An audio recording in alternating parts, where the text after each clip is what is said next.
Excellence, Monsieur le vice-ministre à la Défense,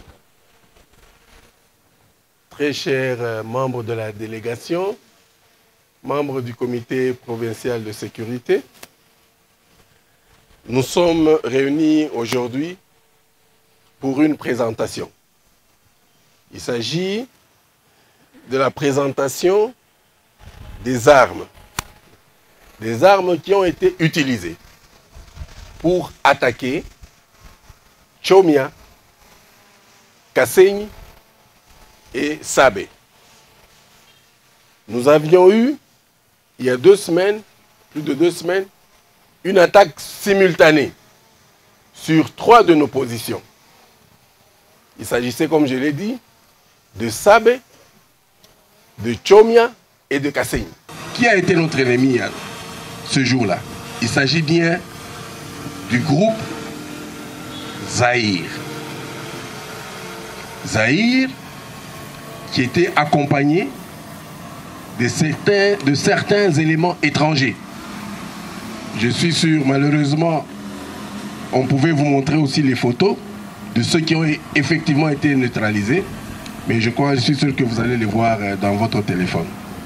Nos hommes ont été surpris tôt le matin avec une attaque à Sabé, une attaque à Tchomia et une attaque à Kasenyi. Cette attaque avait commencé à 2 h du matin. Ils se sont bien comportés, les hommes se sont très bien comportés. Nous avons perdu un major, un lieutenant et 2 éléments.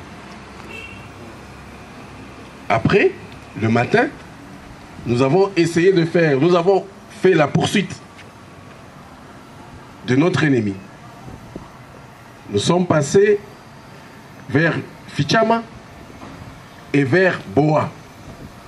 Boa, c'est là où il y avait un centre, c'est là où ils s'étaient regroupés, centre d'instruction. Ou pas de, oui, centre d'instruction. Et c'est là où ils s'étaient regroupés. Le matin, nos hommes sont rentrés. Et après, nous avons commencé à chercher l'information. Parce que ces hommes, c'est vrai, ils nous ont attaqués. Mais après l'analyse de leur façon, la façon dont ils avaient combattu, nous nous étions rendus compte qu'ils n'étaient pas très loin. Parce que même certains s'étaient infiltrés dans la population, dans le centre, dans le site des déplacés de Nyamoussas. Et donc nous avons commencé à rechercher les informations. Et Dieu merci, comme je l'ai toujours dit,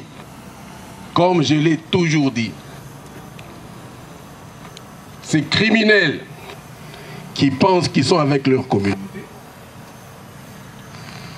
qui pensent que leur communauté les suit, alors que la vérité, ce n'est pas ça. Les mêmes membres de cette communauté ont commencé à nous contacter. Ils ont commencé à nous contacter. Mon général, voilà comment est-ce qu'ils ont attaqué. Mon général, voilà où ils ont même enterré. On pouvait même déterrer certains corps, mais nous n'avons pas voulu ce jour-là, quand nous sommes allés récupérer les armes. Voilà où ils ont enterré leurs morts. Et finalement, mon général, voilà là où ils ont enterré les armes.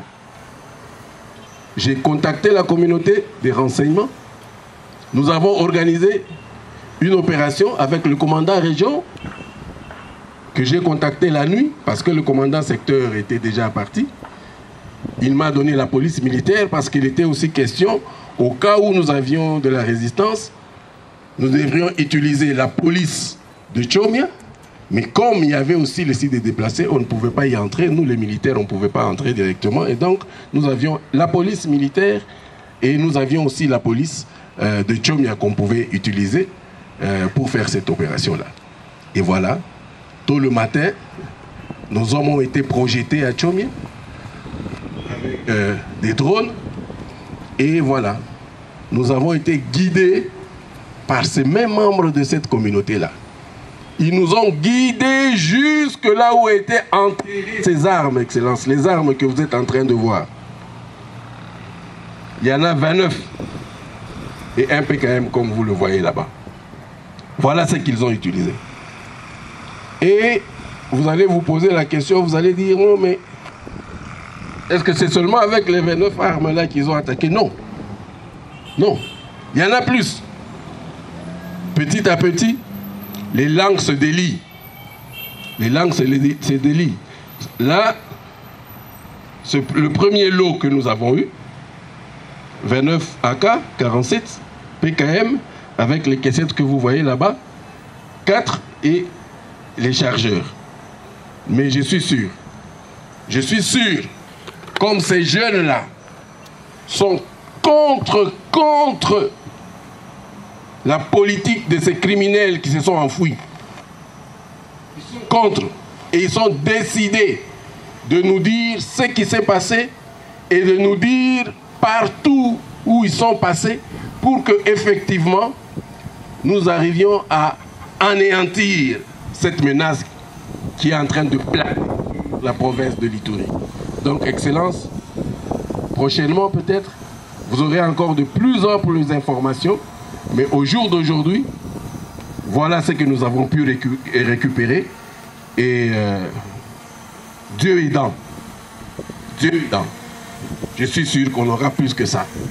Et même si je ne peux pas le citer, mais je félicite ces jeunes-là. Je félicite les jeunes qui sont venus, qui ont pris tout leur courage pour nous dire, Général, nous connaissons où ils ont caché leurs armes. Général, nous connaissons où ils sont. Nous vous remercions au nom du peuple iturien. Et nous vous félicitons. Et nous vous demandons de continuer. N'ayez pas peur. Il s'agit de l'Ituri. Il s'agit de vos pères, de vos mères, de vos frères que vous êtes en train de protéger en nous donnant tous ces caches d'armes-là, toutes ces caches d'armes. Et il s'agit de la paix des Ituriens. Les FARDC sont plus que déterminés à mettre en de route toute manœuvre de l'ennemi à déstabiliser la province de l'Ituri. Grâce à une opération musclée menée par les forces armées au centre de négoce de Tchomia, chefferie de Baïma Banyuagui en territoire de Djougou, contre le groupe armé Zahir, un plan macabre contre la République a été démasqué. Des armes de tout calibre confondues et munitions de guerre récupérées. La cérémonie de la présentation de ces armes a eu lieu ce lundi 23 septembre au gouvernorat de Provence en présence du vice-ministre de la Défense nationale et ancien combattant Sami Adoubango Aoto et gouverneur militaire de la province de l'Ituri, le lieutenant-général Boyanka Chamadjouni. Nous sommes réunis aujourd'hui pour une présentation. Il s'agit de la présentation des armes qui ont été utilisées pour attaquer Tchomia, Kasenyi et Sabé. Nous avions eu, plus de 2 semaines, une attaque simultanée sur 3 de nos positions. Nos hommes ont été surpris, tôt le matin, avec une attaque à Sabé, une attaque à Tchomia et une attaque à Kasenyi. Après, le matin, nous avons fait la poursuite. Nous avons organisé une opération avec le commandant région et guidé par ces mêmes membres de cette communauté-là. Ils sont contre et ils sont